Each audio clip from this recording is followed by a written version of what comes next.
Hello guys, welcome to my channel code without complexity. आज हम solve करेंगे LeetCode का question number 2138। Divide a string into groups of size K. इस question में हमें कह रहा है कि एक स्ट्रिंग दी हुई है एस, और हमें के नाम का वेरिएबल दिया हुआ है, और हमें कुछ प्रोसीजर्स फॉलो करने हैं। तो प्रोसीजर क्या है कि हमें अपनी स्ट्रिंग को कुछ ग्रुप्स में डिवाइड करना है, सच दैट कि इस ग्रुप्स का साइज जो होगा वो के बराबर होगा। और ऐसे ही करते करते हमें सारे ग्रुप्स को के साइज में डिवाइड करते जाना है। क्वेश्चन हमें कह रहा है कि एक एलिमेंट एग्जैक्टली एक ही ग्रुप में रहेगा, और यहाँ पे हमें कह रहा है कि अगर लास्ट ग्रुप में, लेट से हमारे पास लास्ट ग्रुप बचा, इसमें यहाँ पे एक ही कैरेक्टर आ पाया, तो वो कह रहा है कि के लेंथ का बनाने के लिए इसको हमको एक फिल नाम का वेरिएबल दिया होगा, फिल नाम का कैरेक्टर, हमें उससे इसको फिल कर देना है बचे हुए लेंथ को। तो हम यहाँ पे, और लास्ट में हमें रिटर्न कर देना है कि टोटल कौन कौन से ग्रुप्स बनेंगे। हम इसका एग्जांपल देख लेते हैं एक बार। तो हमें यहाँ पे ये स्ट्रिंग दी हुई है हमारी। हमें यहाँ पे क्या करना है कि k इज इक्वल्स टू 3 है, तो हमें 3 के ग्रुप में इसको डिवाइड करना है। तो पहला ग्रुप बन जाएगा हमारा ए बी सी, दूसरा बन जाएगा डी ई एफ, तीसरा बन जाएगा जी एच आई। क्योंकि यहाँ पे जो हमारी स्ट्रिंग की लेंथ है वो 9 है, और वो एग्जैक्टली के से डिविजिबल है, तो हमको यहाँ पे एक्स्ट्रा जो हमारा फिल नाम का हमें कैरेक्टर दिया था उसको यूज करने की जरूरत नहीं है। हमारे तीन ग्रुप्स बन जाएंगे, एक ए बी सी का ग्रुप बन जाएगा, एक डी ई एफ का बन जाएगा, और एक हमारा ग्रुप जी एच आई का ग्रुप बन जाएगा। ये तीन ग्रुप बन जाएगा, और हमें एक एरे में इसको रिटर्न करना है अपने आंसर के इसमें फॉर्म में। एक और एग्जांपल देख लेते हैं जहाँ पे हम अपना फिल का यूज करेंगे। तो इस एग्जांपल में हमें यहाँ पे स्ट्रिंग दी हुई है हमारी, और हमें यहाँ पे के की वैल्यू 3 दी है। दैट मीन्स हमें 3 के ग्रुप्स में डिवाइड करना है इसको। तो पहला ग्रुप हो जाएगा हमारा ए बी सी। तो पहला ग्रुप हो गया हमारा ए बी सी। अगला ग्रुप उठाएंगे डी ई एफ। तो अगला ग्रुप हो गया हमारा डी ई एफ। फिर हम अगला उठाएंगे जी एच आई। तो अगला हो जाएगा हमारा जी एच आई। ये हमारा एक ग्रुप बन गया। और क्योंकि लास्ट ग्रुप बनाने के लिए यहाँ पे हमारे पास सिर्फ जे कैरेक्टर बचे, और हमें के की वैल्यू 3 है, यानी दो कैरेक्टर और जरूरत है। तो हमें यहाँ पे हमारे को फिल जो है वो एक्स दे रखा है, तो हम यहाँ पे इसको स्पेसेस को एक्स से फिल कर देंगे। तो हमारा तीसरा चौथा ग्रुप जो है वो ये बन जाएगा जे एक्स एक्स, और हमें इसका एरे रिटर्न कर देंगे, हम स्ट्रिंग का एरे। यहाँ पे भी सॉल्यूशन में जे एक्स एक्स दिया हुआ है। तो चलिए अब हम इसकी ऑब्जर्वेशन एंड अप्रोच समझ लेते हैं। तो हमारे यहाँ पे ऑब्जर्वेशन क्या है कि हमको एक स्ट्रिंग दी रहेगी। सबसे पहले तो हमको उसकी लेंथ कैलकुलेट करनी है। हम अपनी लेंथ कैलकुलेट कर लेंगे, और फिर उसको हमें के साइज के ग्रुप्स में डिवाइड करना है। तो हमको ये तो क्लियर हो गया कि हमारी जो ग्रुप के साइज हैं वो फिक्स्ड रहेंगे। तो हम यहाँ पे सिंपली सबस्ट्रिंग फंक्शन का यूज कर सकते हैं। तो एस डॉट सबस्ट्रिंग बना लेंगे। कहाँ से कहाँ तक बनाएंगे? जिस भी इंडेक्स आई पे खड़े होंगे हम, उससे आई प्लस के तक जाएंगे हम, और फिर उसके बाद सीधा आई को के से अपडेट कर देंगे। मतलब सीधा आई इंडेक्स जो होगा हमारा वो के से जंप कर जाएगा। काम कैसे कर रहा है ये देख लेते हैं। लेट से हमारे पास यहाँ पे स्ट्रिंग है A B C D E F, और हमारा आई पॉइंटर जो है वो भी 0 पोजीशन पे है।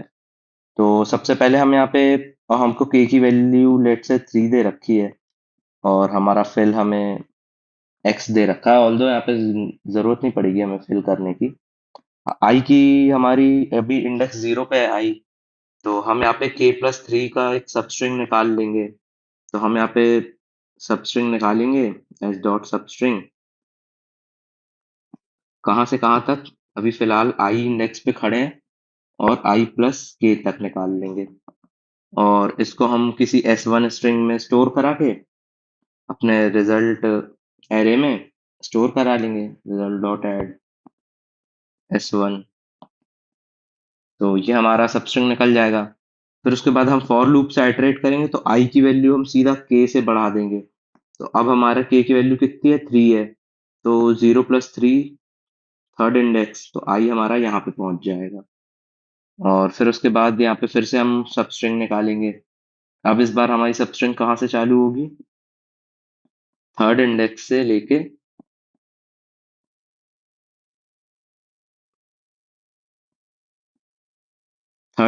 लेके थ्री प्लस थ्री सिक्स। तो हमारा यहाँ पे थ्री से सिक्स तक का सब स्ट्रिंग निकल आएगा विच इज DEF। और ये फिर से हमारा रिजल्ट एरे में स्टोर हो जाएगा। तो हमारा कुछ रिजल्ट एरे दिखेगा ऐसा। ABC एक एलिमेंट होगा, फिर दूसरा एलिमेंट होगा DEF। ये दो एलिमेंट्स होंगे हमारा, और हम लास्ट में यहाँ पे रिजल्ट अपना रिटर्न कर देंगे। तो चलिए अब हम इसका सूडो कोड लिख लेते हैं। सूडो कोड के लिए सबसे पहले हम अपनी स्ट्रिंग की लेंथ निकाल लेते हैं। Int n is equals to s dot length. इसी से हम अपने रिजल्ट एरे का साइज डिफाइन करेंगे। फिर हम एक वेरिएबल ले लेंगे, लेट से इंट चेक नाम से, जिसकी इनिशियली वैल्यू हम अपनी जीरो दे देंगे। और यहाँ पे हम चेक कर लेंगे कि इफ अगर हमारा n जो है वो कंप्लीटली k से डिविजिबल है, दैट मीन्स कि सारे एलिमेंट्स हमारे निकल आएंगे और हमको फिल करने की जरूरत नहीं पड़ेगी। तो हम यहाँ पे क्या करेंगे कि हम अपने चेक का साइज जो है वो n डिवाइडेड बाय k दे देंगे। ठीक है। और अगर यहाँ पे ऐसा नहीं होता है एल्स कंडीशन में, तो हम अपने चेक का जो साइज है वो n by k plus one दे देंगे, ताकि हम अपने लास्ट जो हमारी एक स्ट्रिंग बचे उसमें हम दो तीन एलिमेंट और फिल करके रिटर्न कर पाए। तो उससे हमारा रिजल्ट का साइज जो है वो बढ़ जाएगा। तो हम यहाँ पे अपना फिर इसके बाद स्ट्रिंग का एक एरे बना लेंगे रिजल्ट नाम से, और इसका हमें साइज देना पड़ेगा। तो हम यहाँ पे साइज हम चेक वाला फंक्शन इसीलिए लिख रहे थे ताकि हमें यहाँ पे साइज मिल सके अपने स्ट्रिंग एरे का। फिर उसके बाद हम यहाँ पे आगे बढ़ेंगे अपने क्वेश्चन में, और इसका आइटरेट करने के लिए हम यहाँ पे एक इंट इंडेक्स नाम से वेरिएबल ले लेंगे, जिसकी वैल्यू इनिशियली हम जीरो दे देंगे। और सीधा हम अपना आइटरेट करना चालू करेंगे for int I is equals to zero से चालू करेंगे। आई कहाँ तक जाएगा? आई हमारा एन तक जाएगा। और अपडेट कैसे करेंगे? हम आई प्लस के से अपडेट कर देंगे कंडीशन को। और फिर उसके बाद हम एक यहाँ पे नई स्ट्रिंग बना लेंगे अपनी S1 नाम से, और फिर उसमें एस डॉट सबस्ट्रिंग फंक्शन लगा लेंगे। सबस्ट्रिंग फंक्शन कहाँ से? आई से लेके आई प्लस के तक। ये हमारा सबस्ट्रिंग फंक्शन लग जाएगा। और एक बार हम यहाँ पे चेक कर लेंगे कि इफ हमारा अगर S1 की जो लेंथ है वो अगर k से छोटी हो गई, तो उस कंडीशन में हमें क्या करना पड़ेगा? S1 में कैरेक्टर्स ऐड करने पड़ेंगे। और कितनी बार ऐड करने पड़ेंगे? और कौन से कैरेक्टर? फिल कैरेक्टर्स ऐड करने पड़ेंगे। और कितनी बार करना है? हम यहाँ पे व्हाइल लूप लगा लेंगे। ये एक्चुअली हम क्या करते हैं, इसको इफ कंडीशन की जगह व्हाइल के ही अंदर कर लेते हैं। तो ये हम यहाँ पे व्हाइल ही लगा लेते हैं सीधा। अगर छोटा हो गया लेंथ, तो ऑटोमेटिकली यहाँ पे S1 फिल हो जाएगा जितनी बार, जब तक इसकी लेंथ k के बराबर नहीं हो जाती। और फिर उसके बाद लास्ट में हम अपने रिजल्ट नाम के स्ट्रिंग एरे में, जिसका इंडेक्स IND था, उस पे S1 को स्टोर करा देंगे। और फिर उसके बाद हम अपने इंडेक्स की वैल्यू को अपडेट कर देंगे। और ऐसे चलता जाएगा फॉर लूप। और लास्ट में हम जब रिटर्न होंगे, बाहर होंगे, तो हम रिटर्न करा देंगे अपना रिजल्ट एरे। तो ये था हमारा इसका सूडो कोड। टाइम कॉम्प्लेक्सिटी की हम यहाँ पे बात करें, तो हम यहाँ पे सिंगल फॉर लूप में काम कर रहे हैं, तो टाइम कॉम्प्लेक्सिटी इसकी जो होगी वो ऑर्डर ऑफ n हो जाएगी। एंड स्पेस कॉम्प्लेक्सिटी हमारी ऑर्डर ऑफ n हो जाएगी, क्योंकि हमने एक एरे एरे इस्तेमाल किया हुआ है यहाँ पे, स्ट्रिंग एरे।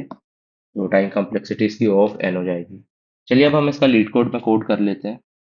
चलिए अब हम यहाँ पे इसका जावा में कोड कर लेते हैं। तो सबसे पहले हम यहाँ पे इंट n नाम से वेरिएबल ले लेंगे, जिसमें हम अपने स्ट्रिंग की लेंथ स्टोर करा देंगे। और फिर एक हम चेक फंक्शन ले लेते हैं, और यहाँ पे इफ कंडीशन लगा के इसका साइज इनिशियलाइज करते हैं कि हम स्ट्रिंग का जो एरे का जो रिजल्ट एरे का साइज बनाएंगे वो कैसा बनाएंगे। तो इफ कंडीशन लगा के चेक कर लेते हैं कि अगर n कंप्लीटली k से डिविजिबल है, यहाँ पे k आएगा, अगर वो k से डिविजिबल है, उस कंडीशन में हम अपना चेक का जो साइज है वो n डिवाइडेड बाय k ले लेंगे। और अगर ऐसा नहीं है तो एल्स कंडीशन में हम चेक का जो साइज है वो हम अपना n divided by k plus one देना पड़ेगा हमें। और फिर उसके बाद हम अपना एक स्ट्रिंग एरे नाम का स्ट्रिंग एरे रिजल्ट नाम का आंसर वाला एरे बना लेते हैं, न्यू स्ट्रिंग। और इसका हम साइज कितना देंगे, चेक, जो हमने अभी ऊपर कैलकुलेट किया। और सीधा हम अपना इटरेशन चालू करते हैं। और इंट आई जीरो से एन तक जाएगा, और आई प्लस होगी वैल्यू, सीधा के से प्लस कर देंगे इसको। और हम यहाँ पे एक अपना मिन इंडेक्स नाम का फंक्शन निकाल लेते हैं कि अगर स्ट्रिंग में लास्ट में कुछ ही एलिमेंट बचे हैं तो उस कंडीशन में हम क्या करेंगे। तो उसके लिए हमें यहाँ पे मैथ डॉट मैथ्स लगा के स्टोर कर लेंगे कि हमारा आई प्लस के ज्यादा छोटा है या एन ज्यादा छोटा है, मतलब एन से आई प्लस के की वैल्यू एक्सीड ना कर जाए, नहीं तो हमारा answer index out of bound आ जाएगा। और फिर उसके बाद हम यहाँ पे एक स्ट्रिंग बफर बना लेते हैं, जावा में स्ट्रिंग बिल्डर यूज करेंगे actually. String builder s1 is equals to new string builder. और यहाँ पे हम अपना एस सब स्ट्रिंग निकाल लेते हैं, यहीं पे निकाल लेते हैं। तो ये हो जाएगा हमारा एस सब स्ट्रिंग, कहाँ कौन से इंडेक्स से, आई से लेके मिनिमम इंडेक्स जो हमने निकाला है अभी, ऊपर ये वाला हमने जो इंडेक्स निकाला है। ये हमने क्यों निकाला है कि हमारा आई प्लस के जब करें तो वो एन से ज़्यादा बड़ा ना हो जाए, इस वजह से यहाँ पे हमने निकाला है। और एक वाइल लूप लगा के चेक कर लेंगे कि अगर हमारे एस वन की जो लेंथ है वो अगर छोटी हो जाती है के से, तो उस कंडीशन में क्या करना है, हमें एस वन डॉट अपेंड कर देंगे किसको, फिल को, फिल वेरिएबल जो हमें यहाँ पे दिया हुआ है कि किस कौन सा कैरेक्टर हमें फिल करना है। और अगर ऐसा नहीं है तो लास्ट में हम सिंपली अपने रिजल्ट एरे में जिसका इंडेक्स इंडेक्स नाम का वेरिएबल नहीं बनाया ना हमने, तो हम यहाँ पे एक इंडेक्स नाम का वेरिएबल बना लेते हैं जिसकी इनिशियली वैल्यू जीरो रहेगी। ये हमारे रिजल्ट एरे में आंसर स्टोर करने में हेल्प करेगा। तो हम अपना इंडेक्स में S one dot to string method use करनी पड़ेगी क्योंकि ये स्ट्रिंग बिल्डर है, इसको कन्वर्ट स्ट्रिंग में कन्वर्ट करने के लिए टू स्ट्रिंग मेथड का यूज कर लेंगे हम। और लास्ट में फॉर लूप खत्म हो जाएगा तो सिंपली हम क्या करेंगे, अपना रिजल्ट को रिटर्न करा देंगे।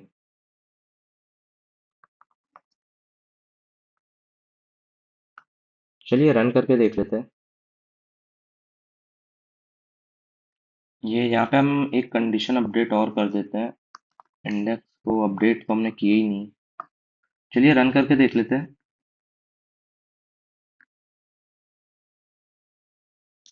एग्जाम्पल टेस्ट केसेस चल गए हैं, सबमिट करके देख लेते हैं।